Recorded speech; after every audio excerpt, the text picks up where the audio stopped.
Broadway star Tammy Grimes turned down TV immortality with Bewitched, only to watch her own sitcom crash faster than any series in 1960s history, just 4 episodes before ABC pulled the plug. Behind the catastrophe, a future Oscar-winning composer, a bewitched curse involving Dick Sargent, 17 desperate writers, and an executive producer who called his own show an organized disaster.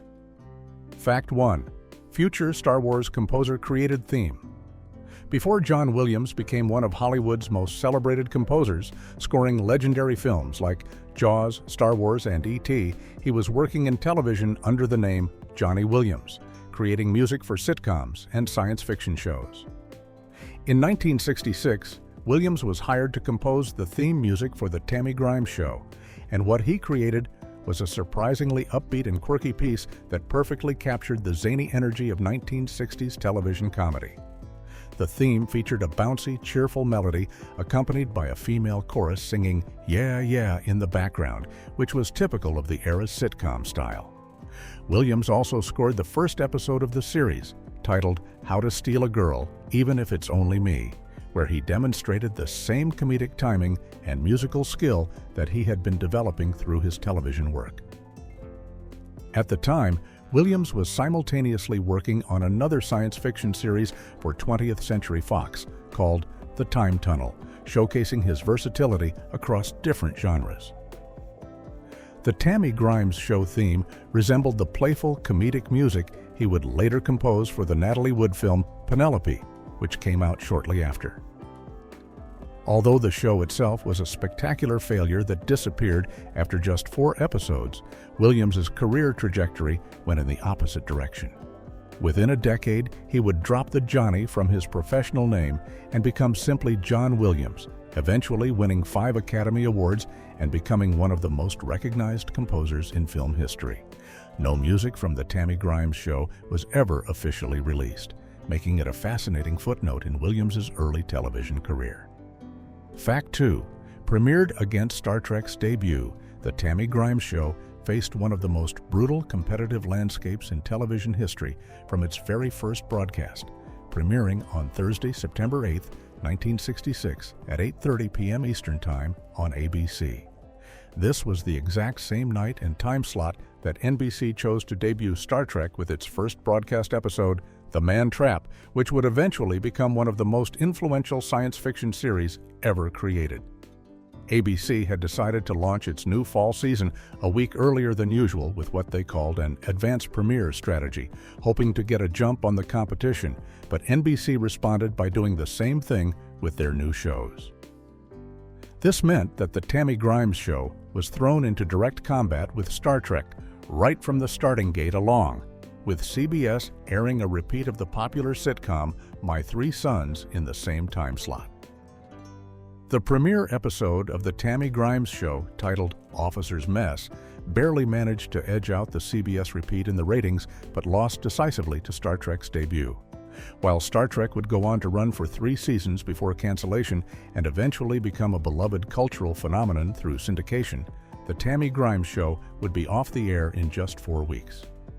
The scheduling decision was particularly unfortunate because ABC was already the distant third-place network behind NBC and CBS at the time, and the network desperately needed hits to compete. The timing couldn't have been worse for Tammy Grimes, whose show never had a real chance to find an audience before being crushed by the competition and yanked from the schedule. Fact 3. Tammy turned down Bewitched twice. Tammy Grimes made what would become one of the most infamous career decisions in television history when she turned down the starring role in Bewitched not once but twice during the show's development in 1963. Producer William Dozier, who was working at Screen Gems at the time and was a personal friend of Grimes, offered her the role of Samantha Stevens, the charming witch who tries to live a normal suburban life. Grimes was actually under contract to Screen Gems and Columbia, making her a natural choice for the part. However, she had serious concerns about the concept, wondering why a witch would waste her powers on domestic situations instead of stopping wars or solving major world problems. She also worried that the special effects work required for the role would be too time-consuming and technically demanding. After reading the first script, she wasn't impressed and asked for a rewrite.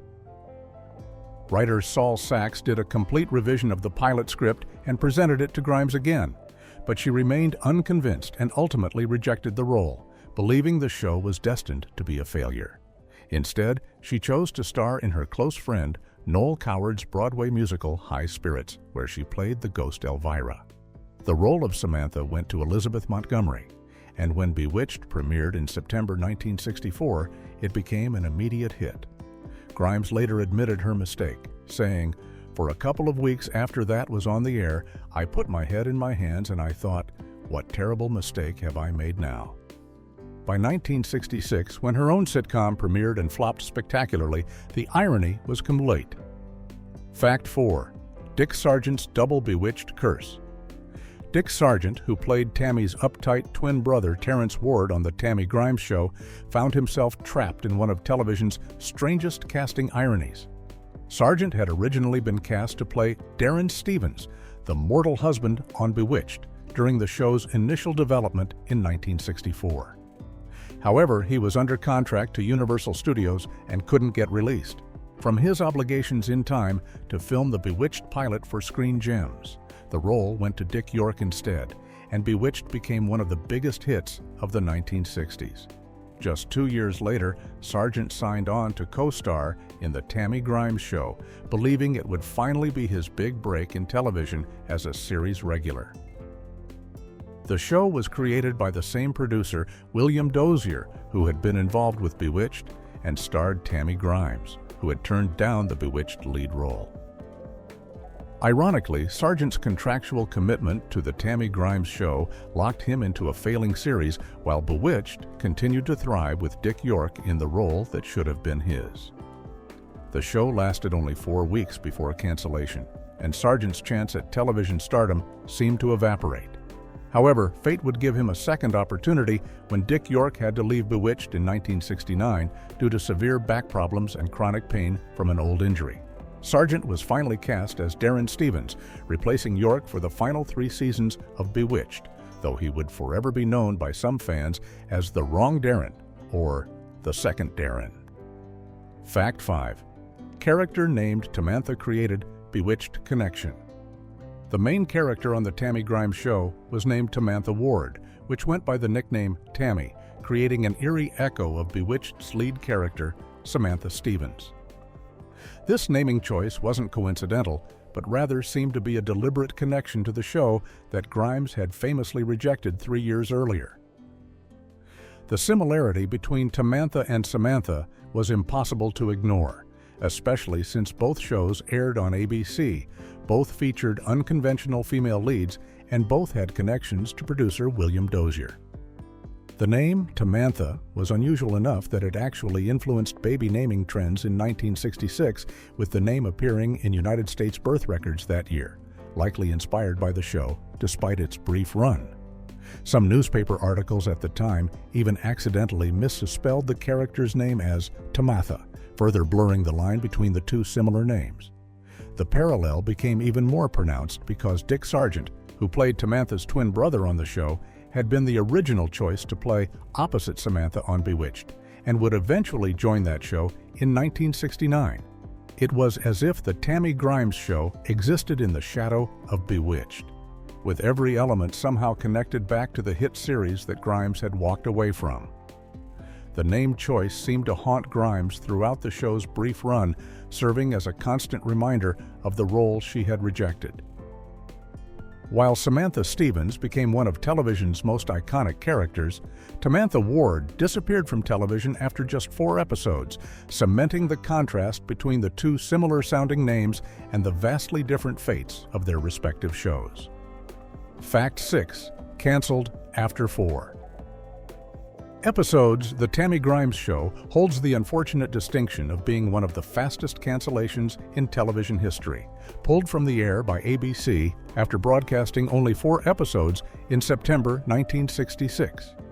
This was extraordinarily unusual for the time period because the standard practice in 1960s television was to give even poorly performing shows a minimum of 13 weeks, or a full quarter of the television season, before making cancellation decisions.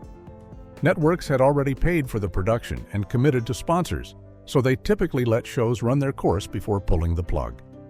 However, the Tammy Grimes Show was so badly received by critics and audiences that ABC made the rare decision to cut their losses immediately. The 4 episodes that aired were Officer's Mess on September 8th, How to Steal a Girl, Even If It's Only Me on September 15th, Tammy Hits Las Vegas or Vice Versa on September 22nd, and Positively Made in Paris on September 29th. A 5th episode titled The Great Charge Account War was already scheduled to air on October 6th, but ABC pulled it from the lineup after canceling the series in late September. The speed of the cancellation shocked the television industry because it signaled a shift in how networks would handle obvious failures. Prior to the Tammy Grimes Show, only a handful of programs had been canceled so quickly, including the game show 100 Grand, which lasted 3 episodes in 1963, and Jackie Gleason's game show You're in the Picture, which was canceled after a single episode in 1961. The rapid cancellation meant that ABC pulled the show even before the first official Nielsen ratings for the 1966-67 season were released. Fact 7. Producer called it organized disaster. In January 1967, just a few months after the Tammy Grimes Show had been yanked from the air, executive producer William Dozier gave a brutally honest interview where he called his own series an organized disaster, a phrase that would become forever associated with the show's spectacular failure. Dozier, who was riding high on the massive success of his Batman series at the time, didn't mince words when discussing what went wrong. He told reporters that the show was the wrong idea for the wrong person at the wrong time, and added that movies were not for Mary Martin, television was not for Tammy Grimes, drawing a parallel to other stage stars who struggled to translate their talents to the small screen. This was a remarkable admission because producers rarely spoke so candidly about their own failures, especially so soon after a cancellation. Dozier went further, explaining that Grimes had a built-in hauteur that didn't work for television audiences. He said, "I'm from the Midwest, and out there, we'd call her a ritzy dame," suggesting that her aristocratic stage presence and distinctive speaking style alienated average viewers who wanted someone more relatable in their living rooms every week. Dozier also mentioned that in addition to playing a wealthy heiress, Grimes spoke with what he called that peculiar accent, which he believed turned off a significant portion of the audience. He stated in a TV Guide article that the series had cost over $1 million in losses, and he understood why ABC had canceled it so quickly, admitting he might have made the decision even earlier if he had been in charge. Despite the failure, Dozier and Grimes apparently remained on friendly terms. Fact 8. 17. Writers couldn't save it. One of the most telling signs that the Tammy Grimes Show was in serious trouble came from a United Press International report during the summer of 1966, which revealed that 17 different writers were simultaneously working on scripts for the series. This was an extraordinarily high number of writers for a single sitcom and should have raised red flags that the show was facing major creative problems behind the scenes. In a typical television production of that era, a sitcom might have a small stable of 3 to 5 regular writers who understood the characters and could maintain consistency in tone and humor.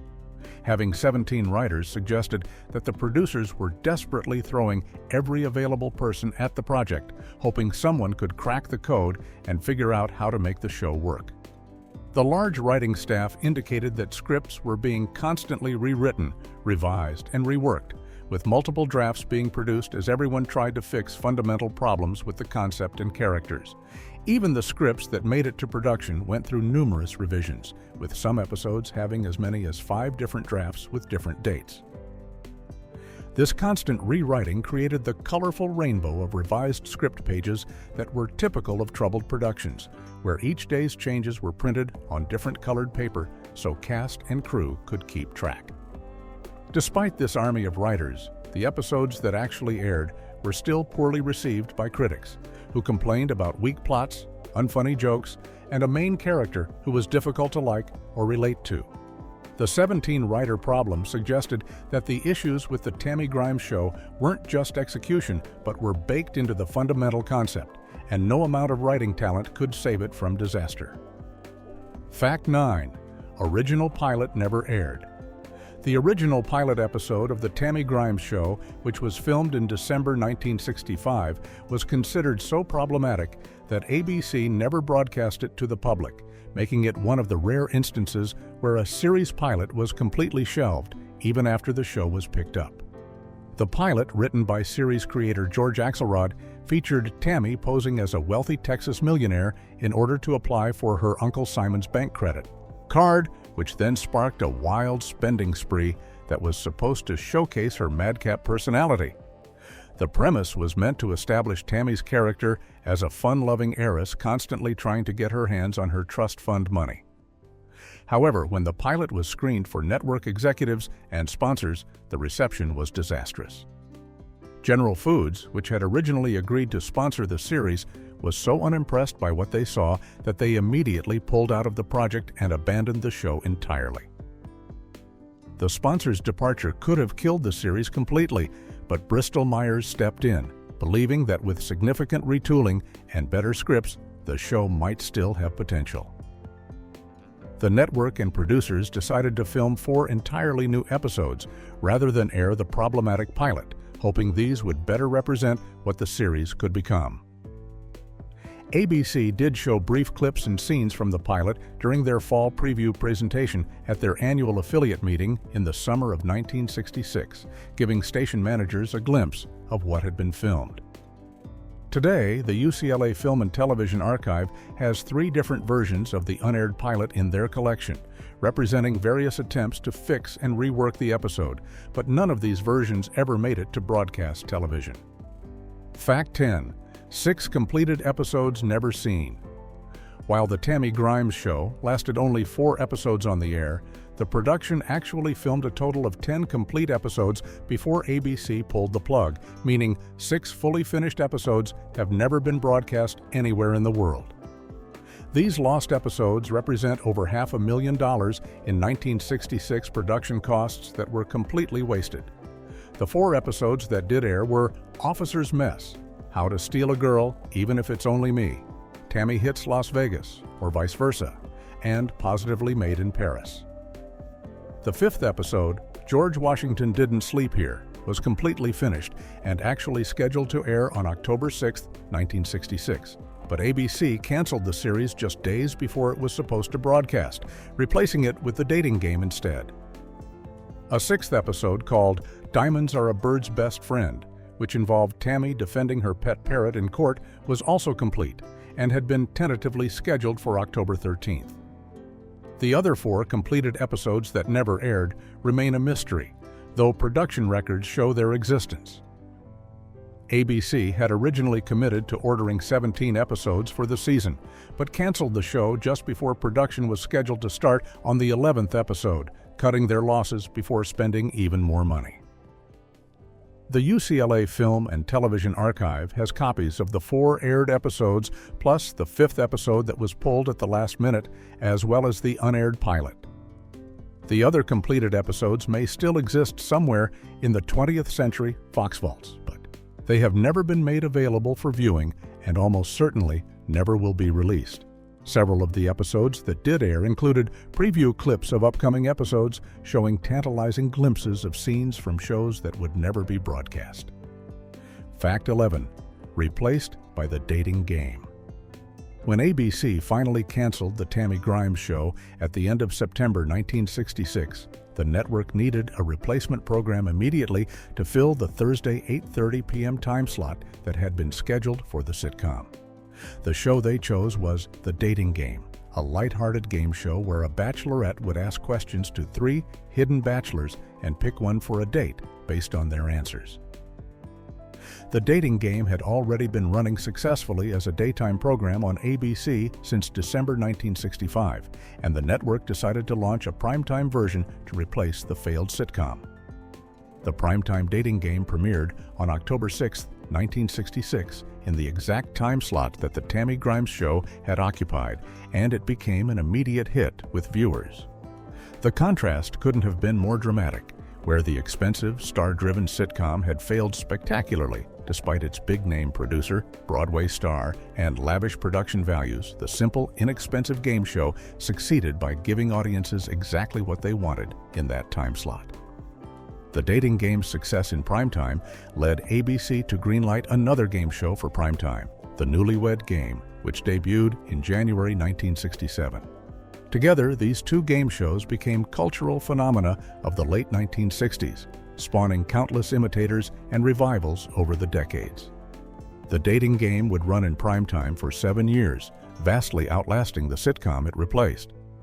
The replacement became a symbol of how dramatically the television landscape was changing in the mid-1960s, where expensive traditional sitcoms could no longer be guaranteed success, and cheaper, more innovative formats could capture audiences that star power alone could not.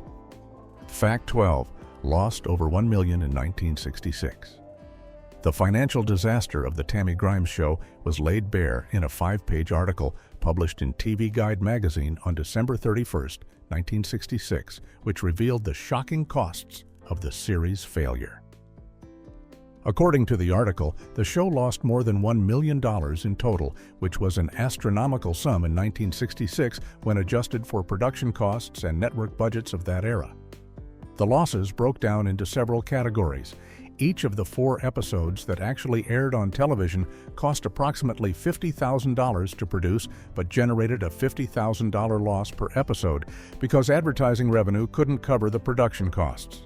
The 6 completed episodes that were filmed but never broadcast represented a total waste of $660,000, since that money was spent on production with absolutely no return. The original pilot episode, which was shelved and never shown, accounted for another $200,000 in losses. These figures didn't even include the costs of contract settlements that had to be paid out when the show was canceled, since ABC had originally committed to ordering 17 episodes but pulled the plug after only 10 were produced. The production company, the network, and sponsors all lost significant amounts of money on the venture. The $1 million loss was particularly devastating because it demonstrated how quickly television economics could turn against a show that failed to find an audience. For comparison, $1 million in 1966 would be equivalent to approximately $9 million in 2025 when adjusted for inflation, showing just how massive the financial failure really was. Fact 13. Canceled. Before first Nielsen Ratings ABC made the decision to cancel the Tammy Grimes Show so quickly that the first official Nielsen Ratings report for the 1966-67 television season hadn't even been published yet, meaning the network pulled the plug based purely on internal data, critical reception, and the immediate negative reaction from viewers and advertisers. The show premiered on September 8th with what ABC called an advance premiere, which meant it aired the week before the official start of the new television season. Because this preview week wasn't included in the regular season ratings, the premiere episode didn't appear in Nielsen's initial reports. The first official Nielsen report for the new season covered the 2-week period from September 12th through September 25th, during which the Tammy Grimes Show's 2nd and 3rd episodes aired. That report showed the series averaging a dismal 12.8 rating, tying with Candid Camera on CBS for 84th place out of 88 shows on the air. The show also had a terrible 22% share of the audience, compared to 37% for My Three Sons on CBS and 32% for Star Trek on NBC during the same time period. The second Nielsen report, which would have included the 4th and final episode, wasn't released until mid-October. But by that time, the Tammy Grimes Show had already been canceled and replaced. ABC learned on September 23rd that the show was being pulled, just 6 days before the 4th episode would air. The network's willingness to cancel based on early indicators rather than waiting for comprehensive ratings data showed how obviously doomed the show was from the beginning. Fact 14. Warren Barker, scored most episodes after composer John Williams created the theme music and scored the first episode of The Tammy Grimes Show, the job of composing music for the remaining episodes was handed over to Warren Barker, creating yet another strange connection between this failed sitcom and the hit series, Bewitched. Barker was an established television composer who had scored the bulk of Bewitched during its 8-season run on ABC, making him intimately familiar with creating music for fantasy-themed sitcoms about unconventional women. The decision to bring in Barker after Williams' initial work suggests that the production was trying to replicate some of the musical magic that had helped make Bewitched so successful. Barker scored the remaining episodes that made it through post-production, though exactly how many episodes he completed remains unclear since several finished episodes were never broadcast. His music for The Tammy Grimes Show would have been similar in style to his Bewitched work, using orchestral arrangements to underscore the comedic moments and enhance the show's attempts at whimsical humor. However, unlike his iconic Bewitched score, which became instantly recognizable and beloved by television audiences, Barker's work on The Tammy Grimes Show disappeared along with the series itself. None of the music from The Tammy Grimes Show, whether composed by John Williams or Warren Barker, has ever been officially released on any soundtrack album or compilation, making it completely inaccessible to the public. The episodes themselves, including Barker's scores, remain locked away in studio vaults. The irony of having the Bewitched composer work on the show that starred the actress who turned down Bewitched was not lost on television insiders, adding one more layer to the strange, interconnected history of these two series. Fact 15. Bewitched creator wrote the concept. George Axelrod, the acclaimed playwright and screenwriter who created The Tammy Grimes Show, had previously been involved in the early development of Bewitched back in 1963, meaning he played a role in both the show that Tammy Grimes rejected and the show she ultimately chose to do. When producer William Dozier was at Screen Gems developing what would become Bewitched, he initially recruited Axelrod to write the pilot script for a show tentatively called The Witch of Westport, which was about a witch trying to live a normal suburban life. Axelrod, who had written successful Broadway plays like The 7-Year Itch and screenplays like The Manchurian Candidate, seemed like a perfect choice for the project. However, after agreeing to write the pilot, Axelrod encountered a contractual conflict with United Artists regarding feature film commitments and had to withdraw from the Bewitched project before completing the script.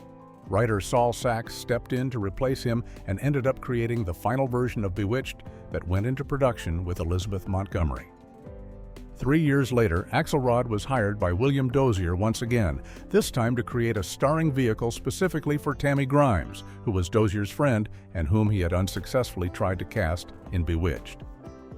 Axelrod developed The Tammy Grimes Show, writing the original pilot script, about a madcap heiress, which was his second chance to work with both Dozier and Grimes.